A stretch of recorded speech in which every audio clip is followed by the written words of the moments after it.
Saat ini stroke merupakan penyebab kematian dan kecacatan nomor 1 di Indonesia. Sebetulnya stroke itu apa dan bagaimana cara mencegahnya? Faktor-faktor apa yang sangat mempengaruhinya?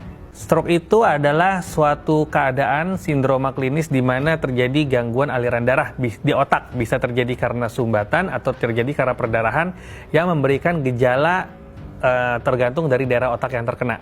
Dan ini terjadi mendadak, ya, tidak ada tanda-tanda sama sekali, tapi langsung terjadi serangan.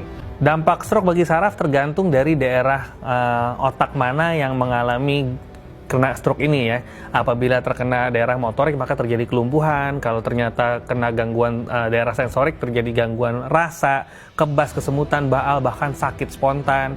Apabila terkena gangguan memori bisa terjadi lupa mendadak. Apabila ternyata kena gangguan saraf bicara jadi cadel, jadi pelo, dan banyak tergantung area otak mana yang kena. Jadi faktor resiko stroke ini dibagi menjadi dua. Yang pertama adalah faktor resiko yang tidak bisa dimodifikasi. Misalnya yang pertama adalah faktor genetik. Ada riwayat dari keluarga, ya, entah orang tua, entah kakek, nenek, om, tante yang mengalami stroke, maka kemungkinan mengalami stroke lebih besar dibandingkan orang yang tidak memiliki resiko keluarga ini. Yang kedua adalah usia. Seiring bertambahnya usia, maka kemungkinan terjadinya stroke lebih besar dibanding usia yang lebih muda. Yang ketiga adalah jenis kelamin. Jenis kelamin laki-laki lebih besar kemungkinan kena stroke pada usia produktif dibandingkan yang perempuan. Kemudian yang keempat adalah orang yang pernah kena stroke sebelumnya akan lebih besar kemungkinan kena stroke berikutnya. Ini adalah yang tidak bisa dimodifikasi. Kemudian yang bisa dimodifikasi ini jauh lebih banyak, ya. Yang pertama misalnya orang dengan hipertensi, ya bisa diobatin. Orang dengan diabetes mellitus bisa dikontrol. Orang dengan kolesterol tinggi, ya bisa dicegah.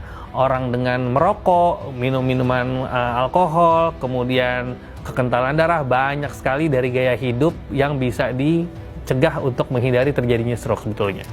Untuk mencegah faktor resiko yang bisa dimodifikasi tadi, yang paling sering kenyataannya adalah lifestyle atau gaya hidup. Gaya hidup sini paling sering akibatnya karena pola makan. Yang kedua adalah malas bergerak. Jadi ini adalah yang paling sering menyebabkan penyakit-penyakit yang berakibat ke stroke tadi.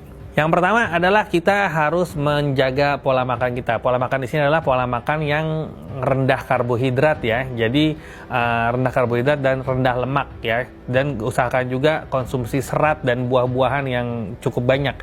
Karena ini terkait juga dengan yang kita sebut nanti namanya sindroma metabolik. Sindroma metabolik itu jadi orang yang memiliki pola makan yang nggak bagus akan menyebabkan obesitas sentral atau gemuk di daerah perut.